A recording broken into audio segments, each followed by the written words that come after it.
still believe that there are ghost projects there? Or I there think so, were Your ghost Honor. projects? Your Honor, I think so. I'm getting very angry. This is what's happening here.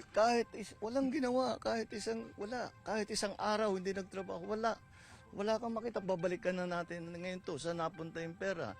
Hahabulin natin, kakasuhan natin sila. More than flood control, what the Filipino people badly need to see is grid control. The Philippine president getting furious as the floodgates open on the systematic corruption in flood control projects, with billions of pesos suspected to have been pocketed by a few. Lawmakers are now under the spotlight as they plan next year's finances. Will we finally see a transparent pro-people budget? And will anyone, especially those in power, be held accountable for the flood control mess? I'm Stanley Palisada and this is the Weekend Wrap.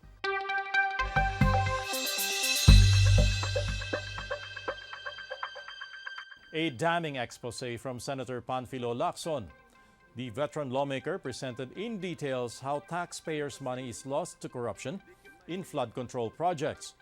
Contractors working in cahoots with government officials and insiders of the Public Works Department dividing funds, building substandard projects. Last week, the President took aim. Today, I am pulling the trigger. 8 to 10% para sa mga opisyal ng DPWH. Swerte na daw kung pumayag ang district engineer na 6% lamang ang parte niya. May ekstrang 2 to 3% pa na parte ang district engineering office kung may sosobra sa contractor's profit. Ang tawag nila rito, reseta. Reseta dahil ang presyo na itinakda ng district engineering office ay nakasulat at napagdesisyonan na. Parang gamot, Mr. President, lulunukin na lang ng contractor. Hindi ito kababalagan, Mr. President. This is well orchestrated by an organized network of people who abuse their power. Lacson calls this a massacre of public funds, with the province of Bulacan tagged as the most notorious when it comes to flood control anomalies. Sa Bulacan First Engineering District na pinamumunuan na magkasunod na tinanggal sa pwesto na sina dating District Engineer Henry Alcantara at ang pumalit sa kanya na si Bryce Hernandez. Napag-alaman naming talamak ang ganitong kalakaran. Napabalita pa nga kamakailan na ang isa sa kanila ay nakakapagpatalo ng daang milyon sa isang kasino dito sa Metro Manila. Mr. President, sa District Engineering Office na ito, sa ilalim ng pamumuno ng dalawang nabanggit na opisyal, para sa taong 2024, 28 proyekto ang pare-pareho ang pondo kahit magkakaiba ang specs, disenyo at haba. The president checked the anomalies in the province firsthand. He went to Baliwag in Bulacan to inspect a river wall project with a price tag of 55 million pesos. Documents say it was completed, but the reality is it was non-existent.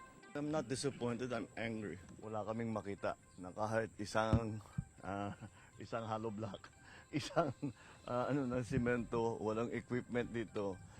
Lahat itong project na ito, ghost project. Walang ginawa na trabaho dito. Talagang I'm thinking very hard to pipilahan natin sila na economic sabotage.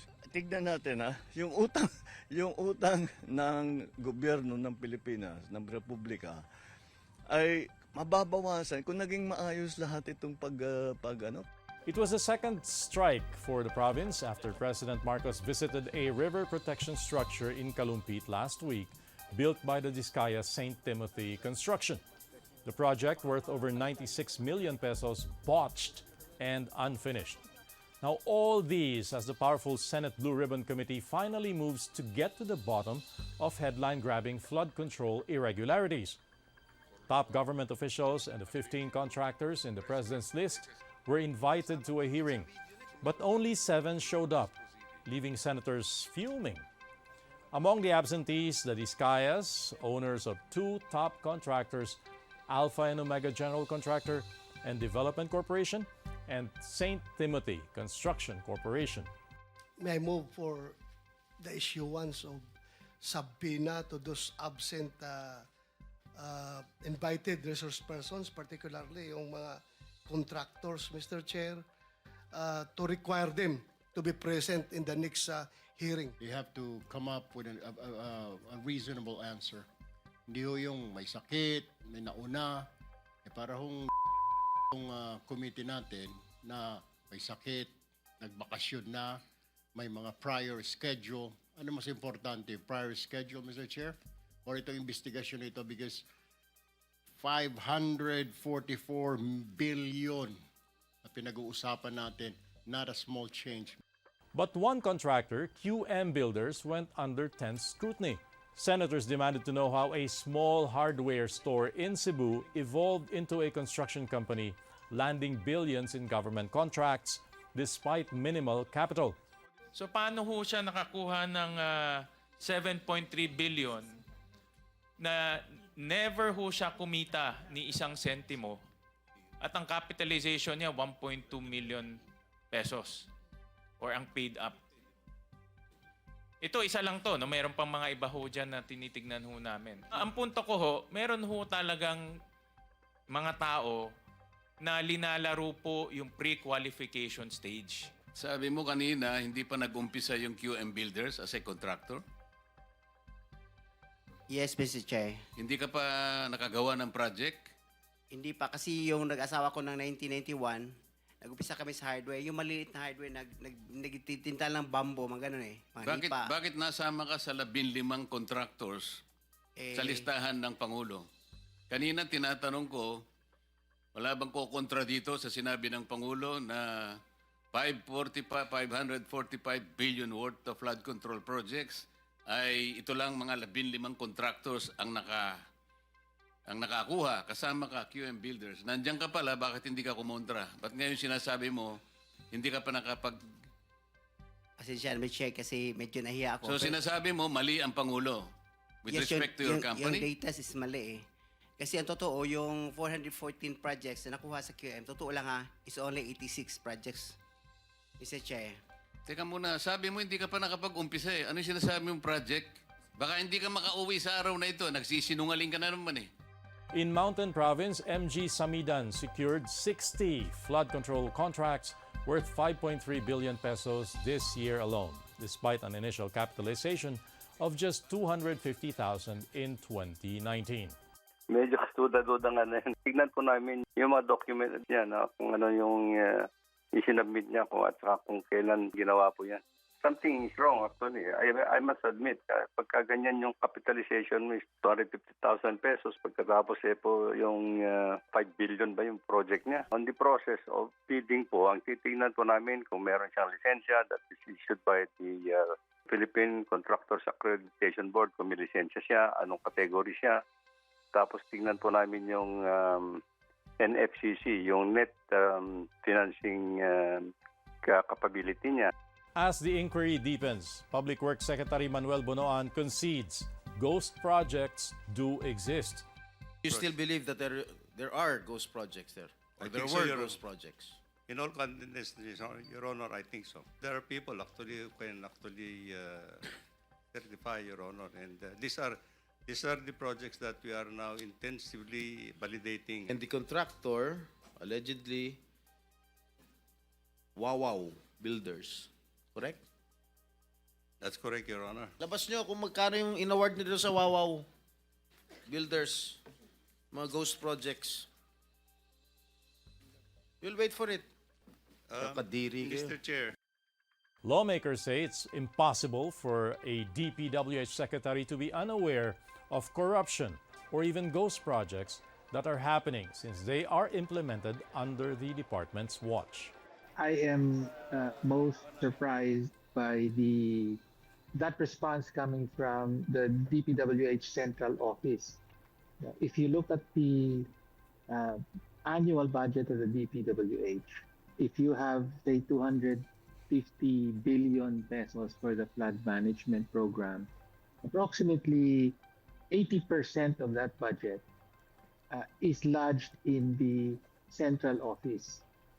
Because under the rules, if a project is more than 50 million pesos, it is the central office that is in charge of it. It's not acceptable for the secretary, Bonoan, to in the committee hearings to answer as though he knows nothing about the projects at all. Hindi muna ako magsasabi kung sino yung mga government officials, no, dahil o yung mga elected officials dahil tuloy-tuloy pa itong investigation. Pero sigurado ako hindi mangyayari yan kung hindi kasabwat yung mga DPWH employees or DPWH officials. May kasabwatan yan. Diyan nag-uumpisa, diyan babagsak yung pondo, sila mag-execute ng project. Alam ni Secretary na nangyayari ito. Alam ko rin na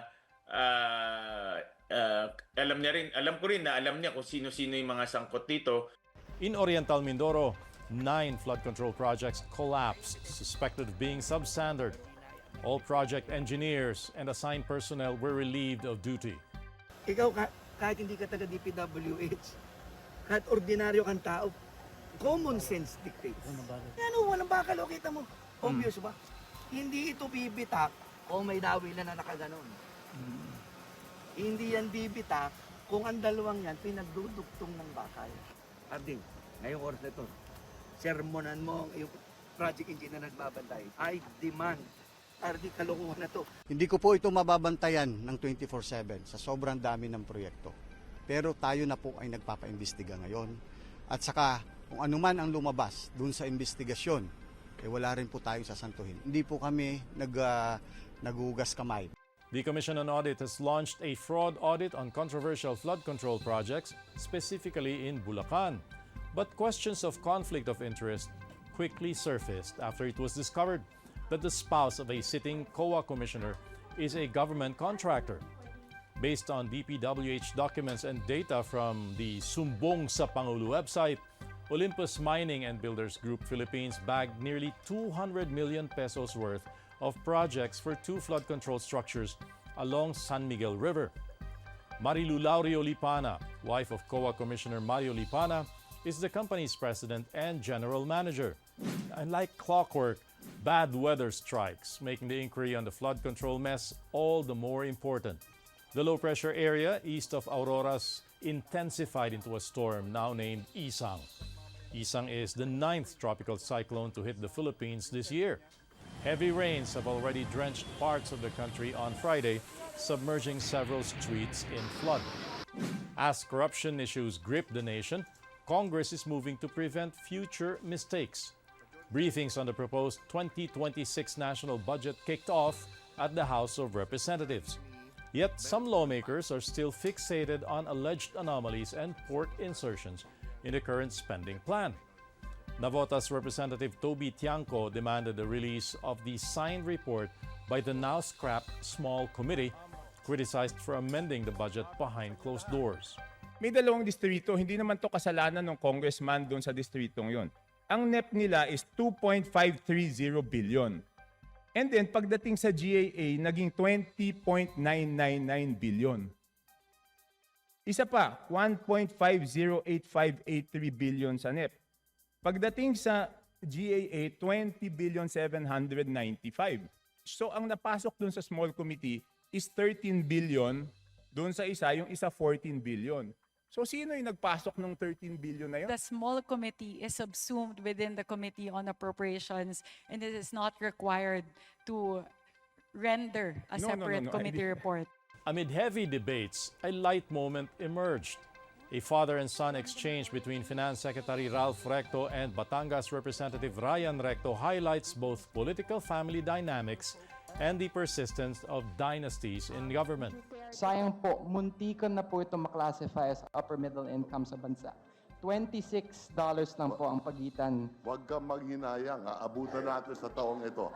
I was actually... At kung marami ka pang tanong sa akin, lalabanan kita sa distrito. It made me feel very uncomfortable.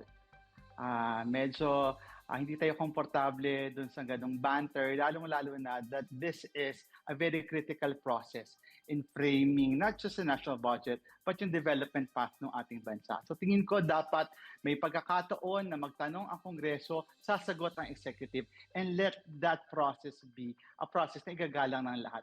That said, the Senate has begun deliberating on 3 bills seeking to prohibit political dynasties. Senator Risa Ontiveros, Vice Chair of the Committee on Electoral Reforms, stressed the need for clear guidelines to define dynasties. She argues that without it, the problem will persist. Senator Amy Marcos, however, insists some dynasties can be effective. Maraming pag-aaral na nga ang nag-ulat na habang kumakalat ang mga dinastiya ay sabay nating sabay namang bumababa ang kaayusan ng pamamahala at antas ng serbisyo sa publiko. Sabihin na ng Fat Dynasty, sabihin na nating Thin Dynasty, nobody can argue that the development in Bataan through the Garcia family has been stunning and really incomparable to any other province. At siguro, kaya hindi nabebenta itong anti-dynasty, dahil sa mga lalawigan katulad ng Bataan kung saan makikita yung wealth creation. Meanwhile, one of the president's men is leaving office. Not sacked, but resigning. National Bureau of Investigation Director Jaime Santiago stepped down, citing orchestrated moves to blacken his reputation. The palace said his resignation is for the president's acceptance. But it gives assurance this will not affect ongoing investigations, including the controversial missing Sabongeros case. Lagi kong gaida sa inyo, gusto ko trabaho, trabaho, trabaho. Kung ang dami bumubulo, yung lies baka repeatedly said, nagiging totoo.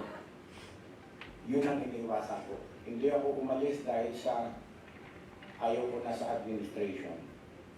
I salute the President, I salute SOJ. Wala silang inutos na illegal na gawin natin.